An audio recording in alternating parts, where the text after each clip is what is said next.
Desde la campaña presidencial del 2018 y a lo largo de su sexenio, el presidente Andrés Manuel López Obrador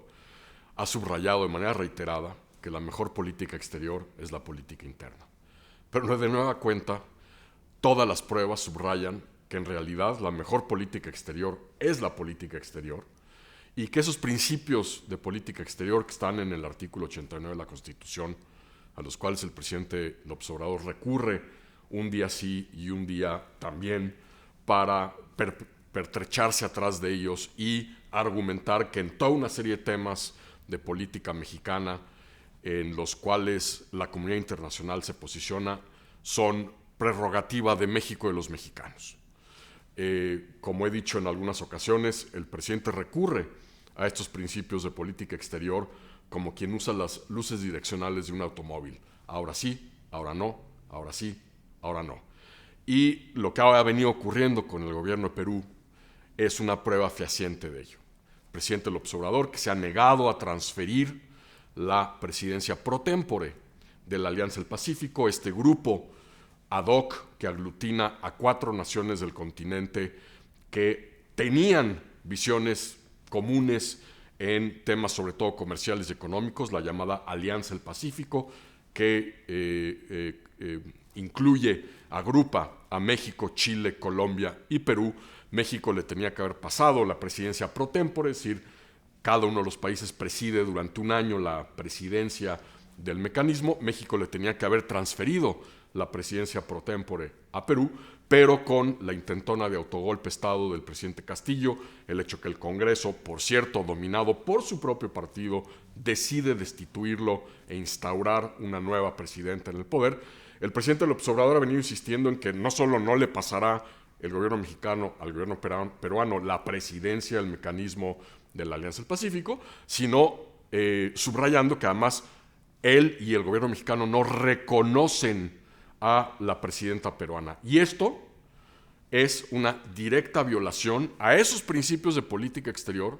que el presidente López Obrador cacarea constantemente. ¿Por qué? Porque la doctrina Estrada, que ojo, no es la no intervención en los asuntos internos de otras naciones, que es uno de los principios constitucionales, pero la doctrina Estrada lo que estipula es que el gobierno mexicano, desde que la acuña Genaro Estrada, el gobierno mexicano no reconoce o deja de reconocer a gobiernos extranjeros, simplemente se limita a tener o no relaciones diplomáticas. Y con este discurso del presidente de que no reconocemos a la titular del Ejecutivo peruano, pues el presidente está incurriendo en una contradicción grosera, precisamente con uno de los principios de política exterior mexicana, que es la doctrina Estrada, que tiene que ver con el reconocimiento o no de gobiernos extranjeros. Pero ojalá todo se quedase nada más en un tema de si el presidente cumple o no con esos principios de política exterior a los que recurre cuando otras naciones señalan a México por temas como la muerte de periodistas, la constante embestida contra los medios de comunicación, los ataques a los pesos y contrapesos de la democracia mexicana, su creciente hostilidad contra el Poder Judicial mexicano. Ojalá esto fuera solo un tema de si sabe o no sabe interpretar los principios de política exterior en nuestra Constitución. El problema es que esto de nueva cuenta refleja la falta de visión y de comprensión de la política exterior mexicana, de los intereses y la agenda política exterior de nuestro país en el mundo y el importante papel que, por ejemplo, este mecanismo, la Alianza del Pacífico, ha jugado en el entramado de las relaciones de México con América Latina. Y esto es muy relevante en momentos en donde Lula regresa como presidente al Ejecutivo brasileño, porque durante su primer periodo presidencial, Lula, entre muchas otras cosas, además de buscar la presencia de Brasil en el Consejo de Seguridad de Naciones Unidas como un miembro permanente, como el representante de América Latina, una de las prioridades de Lula durante su primera gestión fue desvincular a México del resto de América Latina, particularmente de Sudamérica. El argumento de Brasil es que no hay una América Latina, hay una Norteamérica en la que está México, hay Centroamérica y hay Sudamérica. Evidentemente, el objetivo brasileño es crear una zona de poder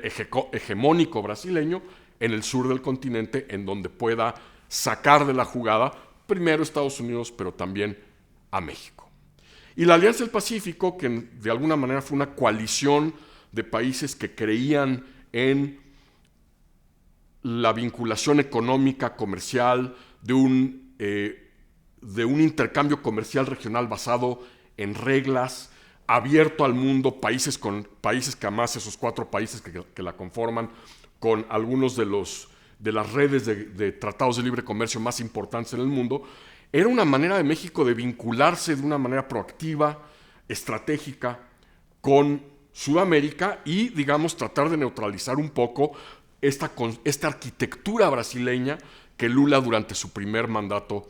detonó. Ahora con el retorno de Lula, con Celso Amorim, que fue su canciller durante su primer paso por la presidencia brasileña, ahora con Amorim como su asesor diplomático en la presidencia brasileña, Brasil regresa por sus fueros, regresa a reconstruir ese espacio hegemónico brasileño y pues evidentemente esta trifulca, esta tensión diplomática, una más de México con uno de sus socios principales, Perú, en Sudamérica, pues le cae ahora sí como el proverbial anillo al dedo a Lula, que está buscando debilitar esa construcción que es la Alianza del Pacífico y que de alguna manera es un reto al peso brasileño en la región. Y que además se da justo en momentos en donde en la cumbre del G7, que se celebrará ahora en Japón, que preside Japón, los países invitados, entre ellos los jefes de Estado que asistirán junto con los presidentes del G7, uno de ellos es Brasil. Y el hecho de que precisamente se esté dando este debilitamiento de uno de los mecanismos más inteligentes de vinculación mexicana con Sudamérica, en momentos en que Brasil con Lula vuelve a buscar generar este espacio de dominio, de hegemonía brasileña en el continente, pues es una muy mala noticia para la política exterior mexicana, para los intereses de México en el mundo y de nueva cuenta para la credibilidad y la seriedad de México en el sistema internacional.